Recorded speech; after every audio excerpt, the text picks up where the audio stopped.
આનો પુરાવો ન હોય, ખબર બધાનું હોય. તો મને એમ થયું કે ત્યાં રોજ રાત પડે ને એટલે બહેનો ખૂબ મોટી સંખ્યામાં પોલીસ સ્ટેશને આવે, રોતા રોતા આવે ને કકળાટ કરે ને ચિલ્લાય ને એવું બધું. રાત પડે ને ખેલ ચાલુ થાય, આખું પોલીસ સ્ટેશન ભરાઈ જાય કે શું થાય કે મારો ઘરવાળો દારૂ પીને મને હેરાન કરે છે ને એમ કરે ને તેમ કરે.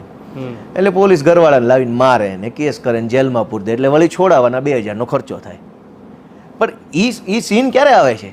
દારૂ વેચાય છે તો પેલો પીવે છે ને તો પછી પોલીસ પાછી એની જ પોલીસ પકડે છે ને એની જ પોલીસ પકડે એટલે 2000નો જામીનનો ખર્ચો થાય છે. તો જે લેડીઝ બચારી ફરિયાદ કરવા આવી છે કે મારો ઘરવાળો હેરાન કરે છે, એ લેડીઝને 2000નો ખર્ચો આવે છે. એમના માટે 200 રૂપિયા બહુ મોટી વસ્તુ હોય છે. હું તો ઓળખું છું એ લોકોને આજે તે, જેના માટે 200 રૂપિયાની વેલ્યુ બહુ મોટી છે અને 2000ના ખર્ચા ઉતરવું પડે. શું કામ? કેમ કે એને ફરિયાદ કરી. ફરિયાદ શું કામ કરવી પડી? દારૂ મળે છે. દારૂ શું કામ મળે છે? જેને ફરિયાદ કરી એ જ ધ્યાન નથી આપતો એટલે દારૂ મળે છે. નહીં, પણ આ જ્યારે માધુપુરા પોલીસ સ્ટેશનમાં નોકરી ચાલુ હતી ત્યારે કોઈ દિવસ આ મુદ્દે ઇમિજિએટ બોસ સાથે કોઈ ચર્ચા થઈ?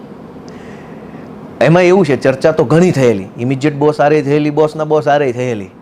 પણ હવે મને એવું લાગે છે કે એ પબ્લિકલી બોલવું યોગ્ય નથી. મેં તો 1-2 વખત કંટ્રોલમાં ફોન કરેલા ઓફિશિયલી. હમણાં ઈસનપુરનો ઓડિયો વાયરલ થયો હતો એક જમાદારનો. એવી રીતે મેં પોતે ફોન કરેલા કે ભાઈ અહીંયા તો અમારા પોસ્ટે વિસ્તાર માટે કે ભાઈ અહીંયા ફલાણી જગ્યાએ દારૂ વેચાય છે ને હું જમાદાર આ બોલું છું, બક્કલ નંબર ઠેકણા પૂછડું અને ગાડી મોકલો. તો મને પોસ્ટેથી ફોન આવ્યો કે ભાઈ તો આ તો આપણું પોસ્ટે છે. મેં કીધું એનો મતલબ એવો છે દારૂ